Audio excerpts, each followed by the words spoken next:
मनरेगा बचाओ अभियान को लेकर कांग्रेस पार्टी ने गुरुग्राम कार्यालय पर पूर्व मंत्री कप्तान अजय यादव की अध्यक्षता में प्रेस कॉन्फ्रेंस का आयोजन किया। कांग्रेस के शहरी जिलाध्यक्ष पंकज डाबर एवं ग्रामीण अध्यक्ष वर्धन यादव भी मौजूद रहे। कांग्रेस की अजय यादव का कहना था कि कांग्रेस पार्टी सरकार के खिलाफ मोर्चा खोल दिया है। कांग्रेस कार्यकर्ताओं ने आरोप लगाया कि मनरेगा योजना को कमजोर किया जा रहा है, मजदूरों को समय पर काम और भुगतान नहीं मिल रहा। इसी को लेकर आज कांग्रेस पार्टी ने कार्यकर्ता ग्रामीण अध्यक्ष की अगुवाई में सोहना में जोरदार प्रदर्शन किया। मैं स्वागत करता हूं आज की इस महत्वपूर्ण और उसके लिए जैसे कल का उपवास रखा जा रहा है, उसमें मजदूर भाई भी आएंगे, किसान भाई भी आएंगे, गांव के लोग भी आएंगे, शहर के लोग भी आएंगे। और हम तो बल्कि इसको शहर में भी लागू करना चाह रहे थे इस स्कीम को, वो तो बात खत्म हुई, बल्कि अब तो देहात में ही खत्म कर दिया। तो एक तरीके से अवेयरनेस लाने का मकसद ही क्या है, उपवास जो रख रहे हैं। उसके बाद फिर गांव-गांव में जो है हम जाएंगे, लोगों को एक्सप्लेन करेंगे कि भाई ये जो भाजपा ने ये जो मजदूर विरोधी जो कार्य किया है, इसके खिलाफ जो है एक अभियान चलाएंगे और एक आंदोलन खड़ा करेंगे। कप्तान साहब, कांग्रेस बहुत बड़ी पार्टी है, हर गांव में कांग्रेस का कार्यकर्ता है। हमारे बहुत ही वरिष्ठ नेता आदरणीय कैप्टन साहब हमारे बीच में आए हैं।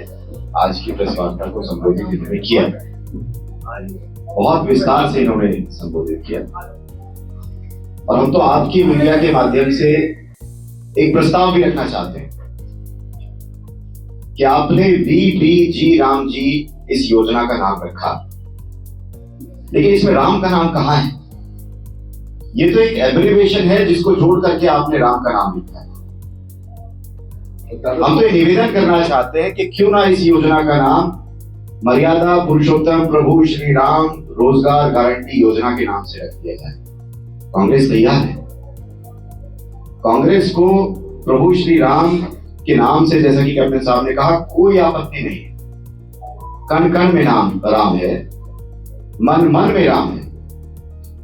और ये तो कहा जाता है, लिखा जाता है कि मुख में हो प्रभु राम का नाम और राम सेवा हाथ में, तू अकेला नहीं है प्यारे, राम तेरे साथ में, किया अभिमान तो मान नहीं पाएगा, होगा प्यारे वही जो श्री राम जी को भाएगा।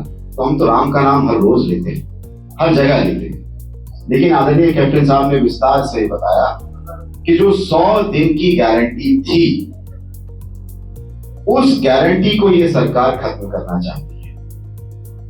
तो पंकज जी, आपसे सवाल है, जब ये योजना और एक और डेटा मैं आपको देना चाहूँ, किस प्रकार से योजनाबद्ध स्कीम को खत्म किया जा रहा है। हमारे वर्तमान के सांसद वरुण मोराना जी ने पिछले विंटर के सेशन के अंदर संसद में एक सवाल लगाया, और वो ये सवाल लगाया था कि 2024 से 25 में इस फाइनेंशियल ईयर में कितने पंजीकृत मजदूर हरियाणा के अंदर हैं और कितनों को रोजगार दिया जा रहा है। तो उस सवाल के जवाब में यह आया कि 8.5 लाख पंजीकृत मजदूर पूरे हरियाणा के अंदर हैं, जिसमें से केवल 2191 लोगों को, मजदूरों को मनरेगा के तहत मजदूरी दी गई और काम। और उसके लिए जैसे कल का उपवास रखा जा रहा है, उसमें मजदूर भाई भी आएंगे, किसान भाई भी आएंगे, गांव के लोग भी आएंगे, शहर के लोग भी आएंगे।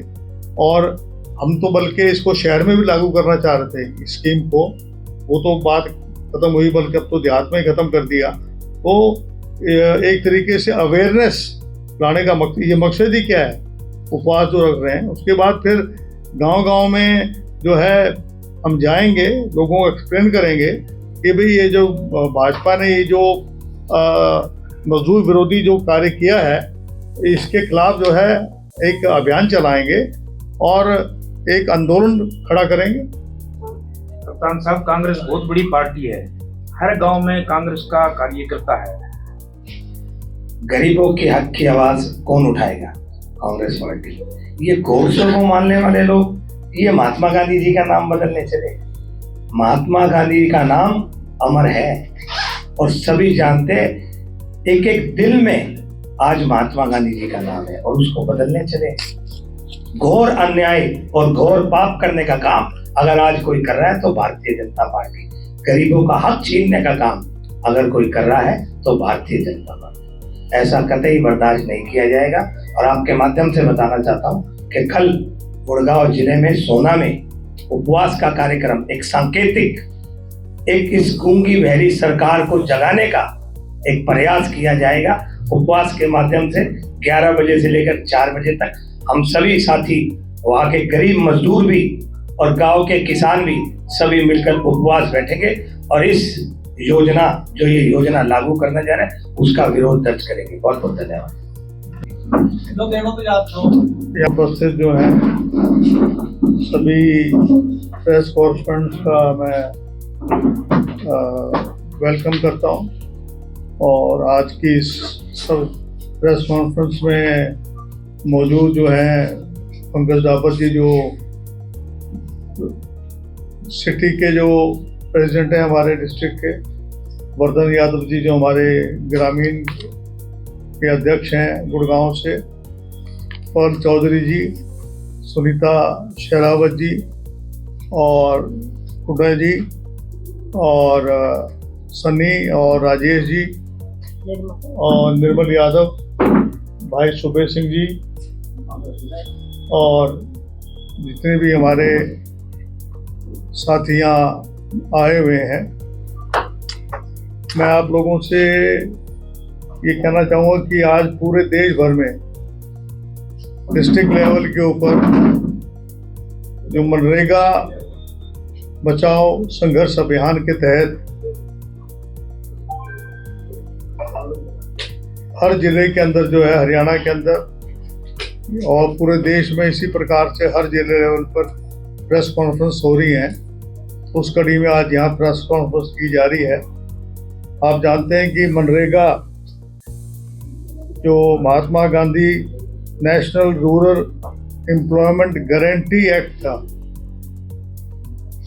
उसको समाप्त करके और Viksit Bharat guarantee for Rozgar and Ajeevika mission G RAM G लेके आगे। वैसे तो महात्मा गांधी जी का नाम हटाना ही एक बहुत ही,